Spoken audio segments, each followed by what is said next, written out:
Hey, beautiful souls. Welcome to Signals and Standards with Suzie, the show where we decode mixed messages, raise the bar, and serve up real talk with a side of empowerment. I'm your host, Suzie, your go-to for truth bombs, clarity, and the kind of tough love that gets you unstuck and back in the driver's seat of your life. Together, let's turn those signals into action.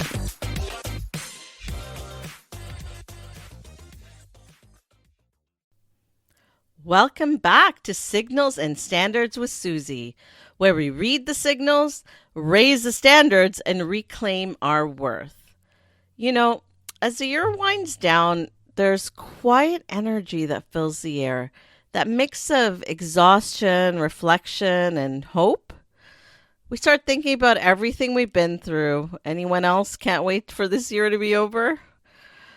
The lessons, maybe, the losses, some wins, and of course the what ifs. And somewhere between the chaos of wrapping up the year and the excitement of what's next, we all start to feel that little tug, that little whisper asking, what am I still holding on to that's holding me back? Maybe it's a relationship or friendship that's run its course, but you're afraid to release it fully. Maybe it's guilt over what didn't happen or regret for what did. You know, the shoulda, woulda, couldas. Maybe it's the version of you that played small to keep the peace with others. Or maybe you weren't confident enough.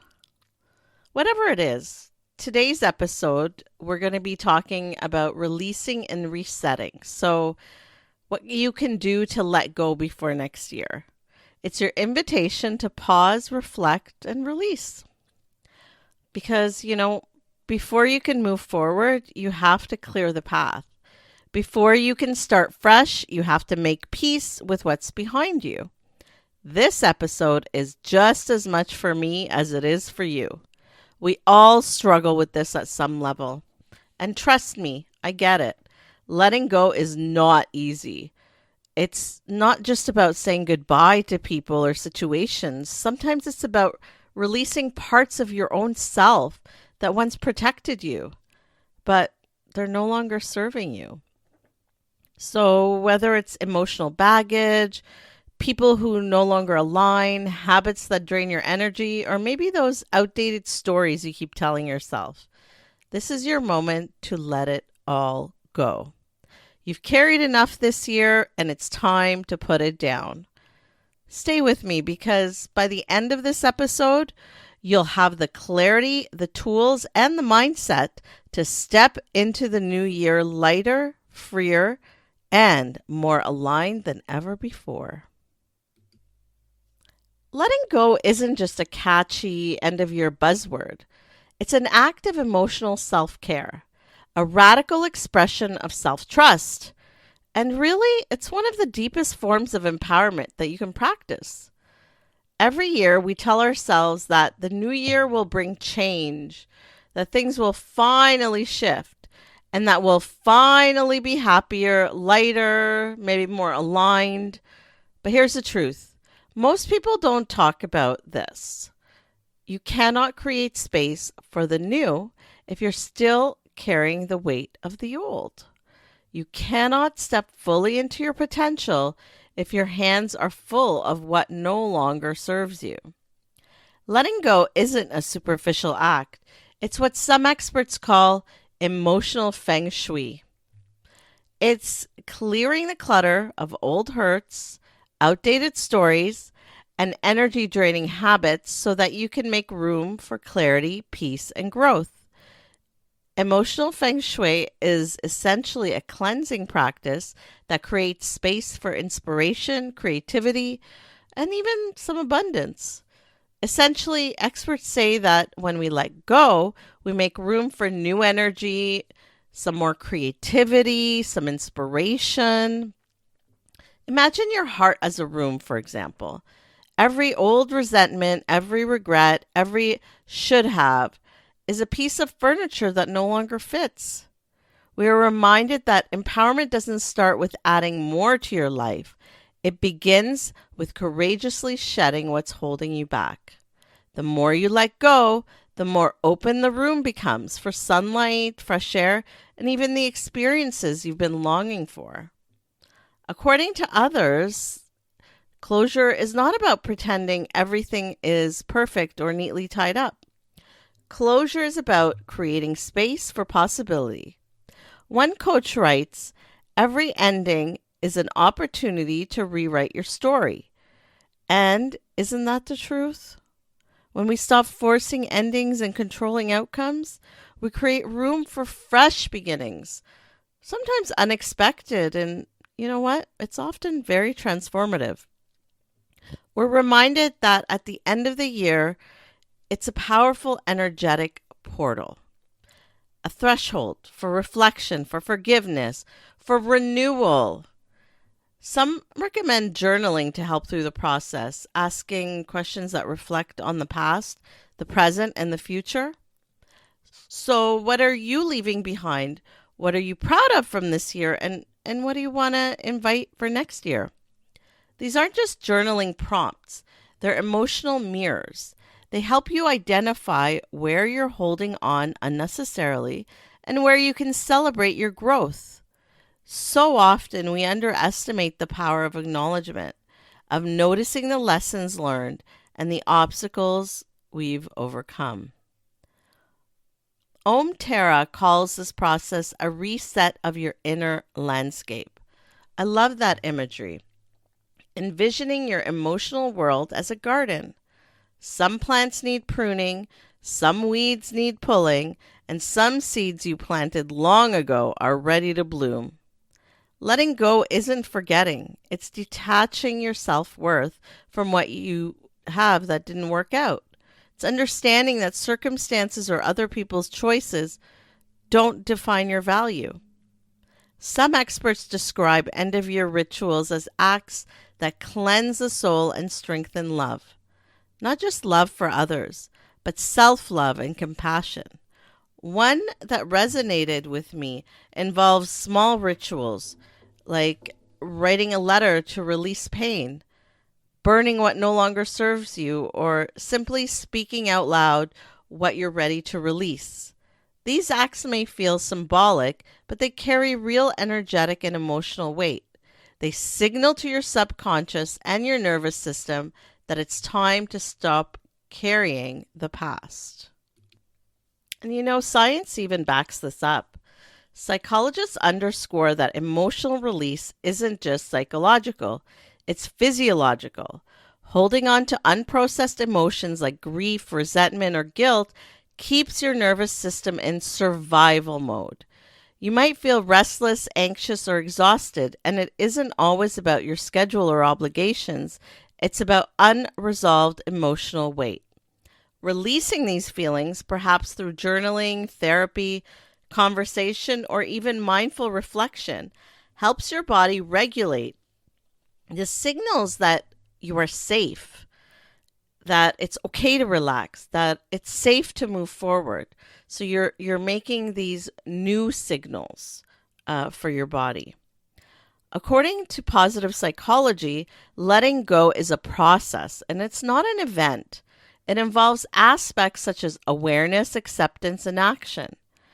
Awareness, for example, is recognizing what you're still holding on to, even if it's subtle, like self doubt or even resentment.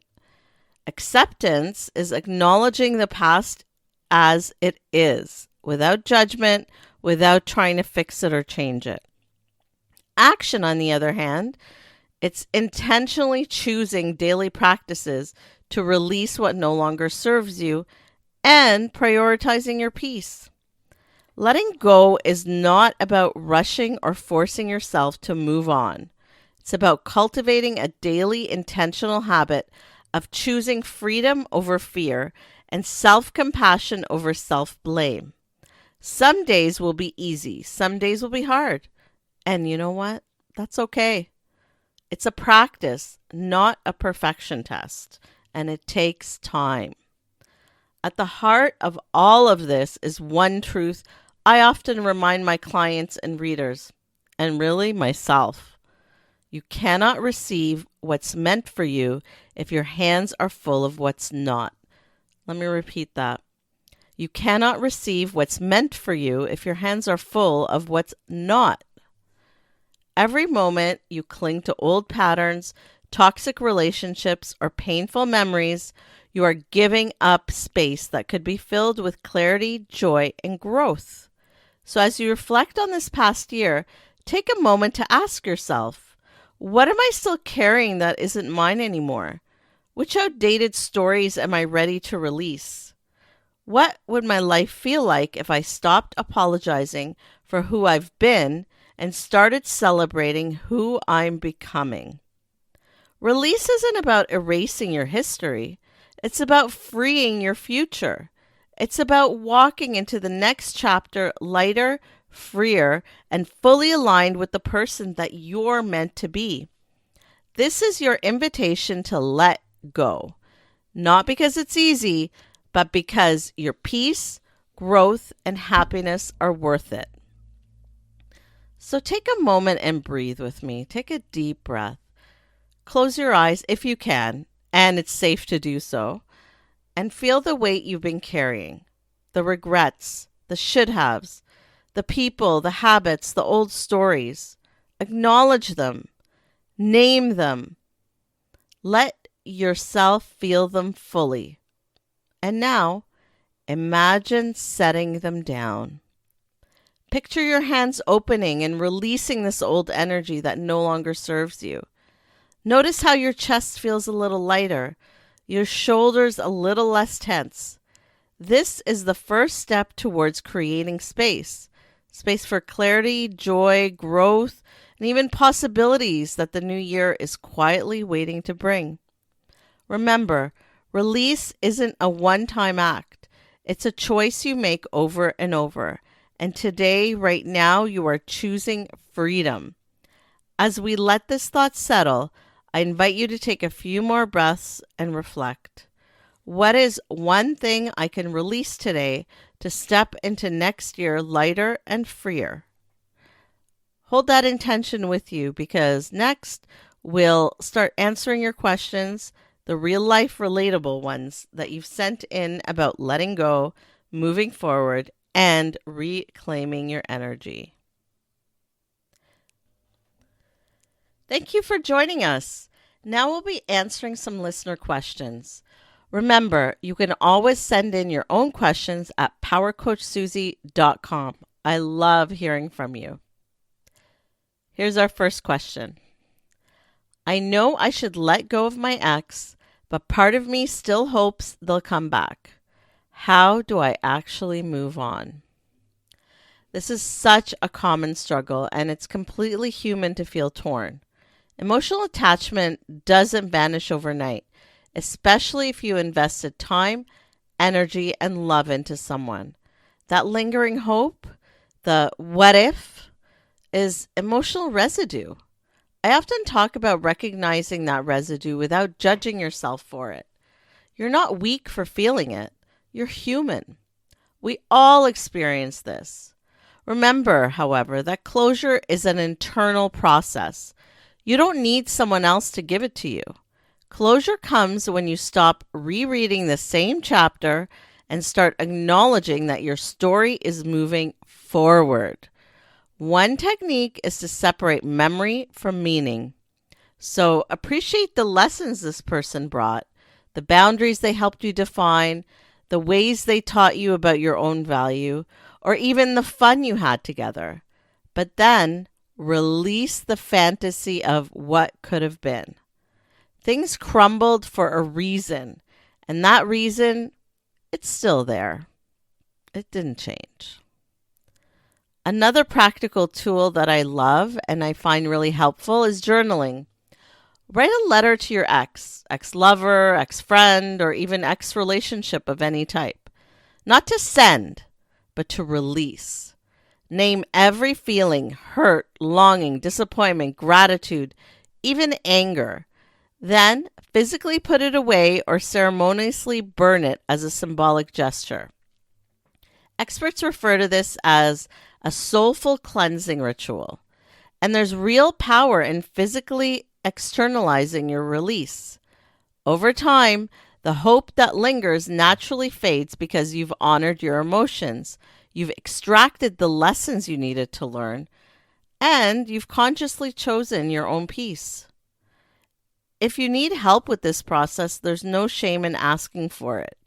Therapy, a trusted friend, a coach, or even a healer can help you sort through your emotions thoughtfully and helpfully. And here's a little secret. Movement comes when you start building new emotional patterns. Spend time investing in things that bring you joy, practicing self-love, and connecting with people who affirm your worth. Every time you redirect energy from the past to the present, you create momentum.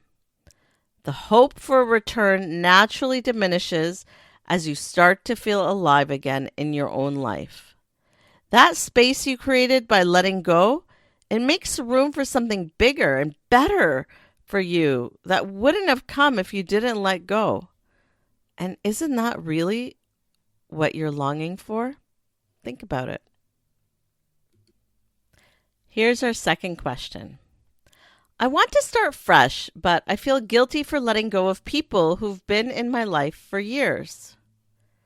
Guilt can feel like a leash sometimes, keeping you tied to people, habits, or maybe situations that no longer serve you.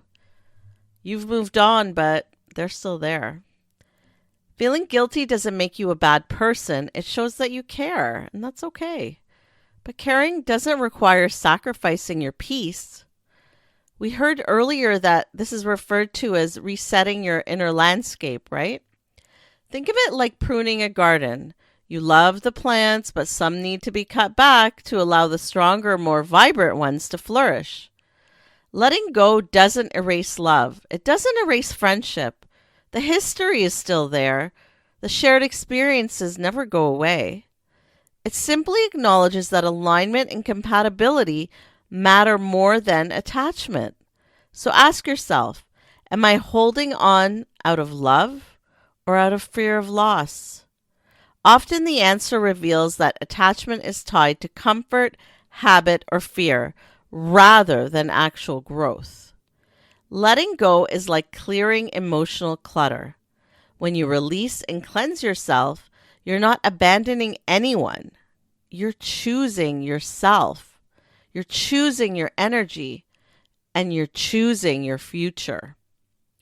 Essentially, you're prioritizing your mental health and well-being. One practical step that some recommend is to write a letting go list. Examples can include letting go of people, patterns, beliefs, or even obligations that weigh you down. Thoughtfully reflect on each one with compassion and say, I honor you, but I release you. You can even pair this with small rituals such as safely lighting a candle, taking a walk outside, or speaking your intentions out loud. Here's another layer. Guilt often hides the truth that you're worthy of freedom and growth. By holding on to guilt, you keep yourself trapped in other people's expectations rather than honoring your own path. Releasing doesn't diminish your care for them. It allows your love to be conscious, not obligatory. When you do this, you create space to experience relationships. You create space for new opportunities and new experiences that truly resonate with the person you are now, not who you were before. Remember that sometimes we outgrow relationships or life changes or events make you incompatible with certain people, and that's okay. It's part of personal growth. Honor it and move on respectfully. You know what? You'll be so happy that you did. Here's our third and final question. At the end of every year, I try to reflect, but I end up overanalyzing everything I did wrong. How do I stop the self-blame and actually feel lighter? Reflection can easily slip into judgment if we're not intentional. I hear this from so many people. They write a list of lessons learned, but it turns out into a long list of, I failed here, I messed up there. And then, instead of feeling empowered, they feel heavier than they were before. So instead, try reframing reflection as recognition, not judgment. Instead of asking, what did I do wrong? Try asking, what can I acknowledge about myself and my growth this year? Journaling can really, really help with that. Remember, we discussed earlier the importance of asking yourself, what am I proud of? What lessons have I learned? What am I ready to invest in and invite next year? Even small wins count. Completing a task you procrastinated, setting boundaries you never thought you could, showing up for yourself. These are all victories. They'll put you on the podium. Believe me. When you write them down, you signal to your mind and your body that growth is real, that progress exists, and that your year wasn't wasted, even if it wasn't perfect. Psychology explains that unresolved emotions can have a physical impact on the body. Guilt, self-blame, regrets, they all trigger stress responses that leave us tense or anxious or exhausted and drained. Releasing isn't just symbolic, it allows your nervous system to settle. Pair reflection with ritual. Write down what you're ready to release, say it out loud, or even perform a symbolic act like crumpling the paper and letting it go. This bridges the mind, body, and heart in a really tangible way. And that's something that we need. Finally, remember the guidance of positive psychology. Letting go is a layered process involving awareness, acceptance, and action. Awareness is noticing what is actually weighing you. Acceptance is acknowledging that the past can't be rewritten. It is what it is. And action is choosing every day to redirect attention to peace, growth, and joy. Some days will be harder, of course. But with every moment you practice, you release compounds that lead to absolute emotional freedom. By changing how you reflect, you can transform self-blame into self-recognition, turning a habit that once drained you into one that empowers you. You'll step into the new year not burdened, but lighter, freer, and fully aligned with your growth. So let's take a moment to think about the questions we just explored. The moments where hope lingers, guilt tugs at your heart, or reflection turns into self-blame. Notice those feelings without judgment. Observe them. This is where transformation begins, in awareness, self-awareness. Now imagine someone beside you, not a judgmental critic, but a compassionate coach, a trusted friend, or even your future self, gently guiding you. What would they say? They'd remind you that letting go is not a single act, it's a journey. It's a practice, a series of small intentional steps that create significant change over time. In the next segment, I want to bring this concept to life. I'm going to share a conversation from a recent client session, a story about someone who felt stuck, like they were spinning their wheels despite trying new things. We'll talk about how small intentional steps, self-care, and strategic goal setting can shift the entire trajectory of your life. And because I know the power of vulnerability, I'll also share a personal story, my own struggle with letting go of trauma and particularly challenging year. Because the truth is, growth isn't about perfection.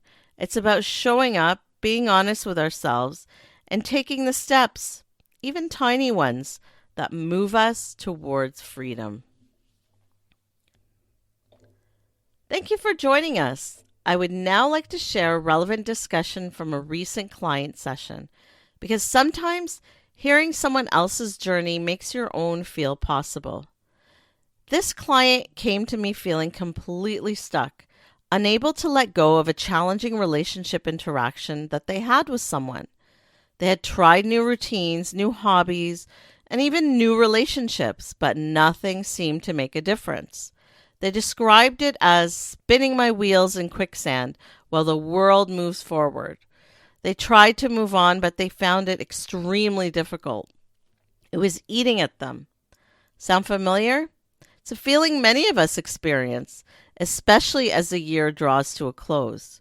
We try to force change without first clearing the internal blocks that keep us tethered. We begin by examining what they were carrying and why they were holding on. Not just emotionally, but energetically. Often we try to move forward while our hands are full with other things, such as old regrets, lingering guilt, past disappointments, and even trauma. It's like trying to run a race while holding a backpack filled with bricks. You can sprint for a while, but eventually the exhaustion is going to set in. The trick is figuring out what those bricks hold. Our first step was self-care, setting intentional practices that nurture the nervous system and rebuild trust in oneself. We explored grounding exercises, breath work, and micro moments of reflection that can be incorporated into daily practice. It doesn't have to be complicated. There are many YouTube videos out there with short and long meditations on any subject, as well as affirmations that you can repeat. These practices, even 5 to 10 minutes a day, gave them space to feel safe, calm, and clear, because you can't release what you can't acknowledge. It put them in a better place, ready to let go and begin the healing process. Next, we mapped out some new goals, starting small. Many people get paralyzed by thinking, I need to fix everything at once. Those big goals are overwhelming. So we created bite-sized goals that build momentum. For example, one small goal might be, today I will journal for 5 minutes about what I'm ready to release. Another might be, I will set a boundary with one person who drains my energy. Or even, this is what I'm grateful for today. These small acts contribute to a larger overarching goal, reclaiming emotional freedom, clarity, and of course, alignment. We also discussed therapy for some underlying issues. Some blocks aren't about habits or willpower. They're tied to past experiences that need professional guidance. The reason why we hold on to some things more than others could be linked to previous experiences or even trauma. Seeking support isn't a sign of weakness. It's a sign of courage and self-awareness.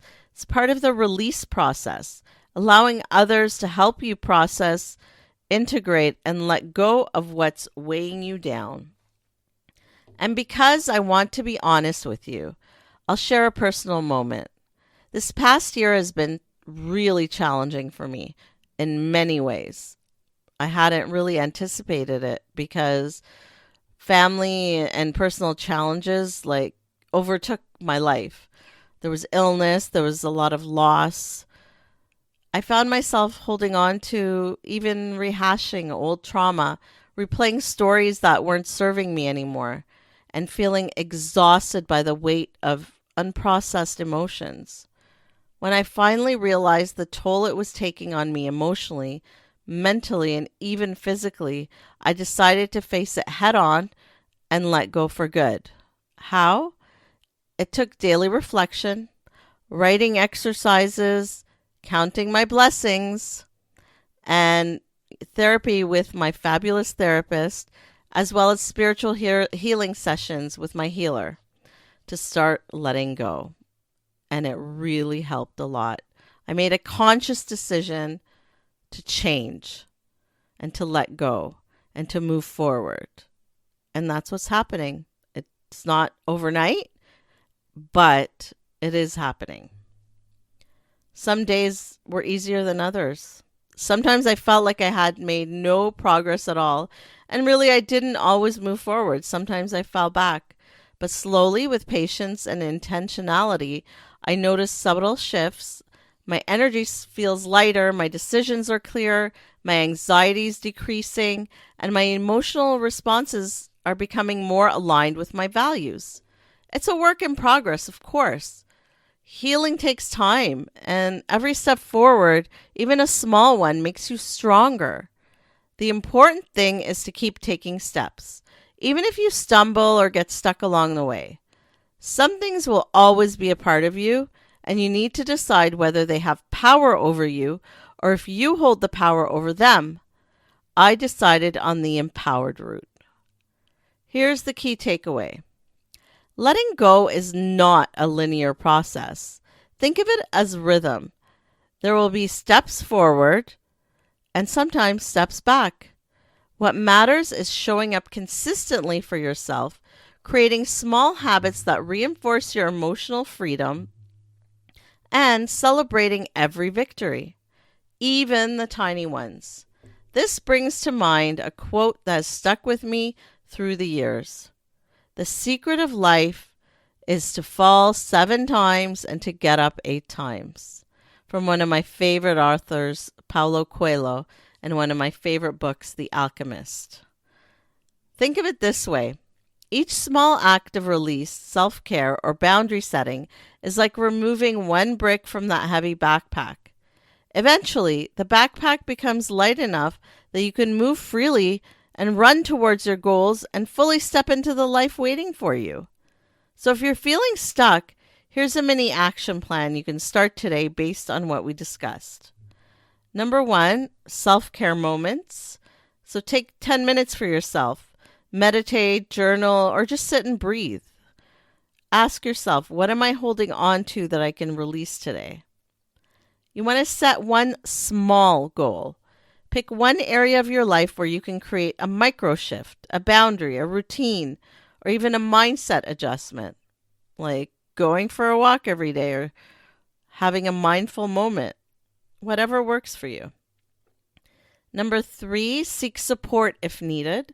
So therapy, coaching, trusted mentors can help you process what you can't release alone. And you want to reflect and celebrate.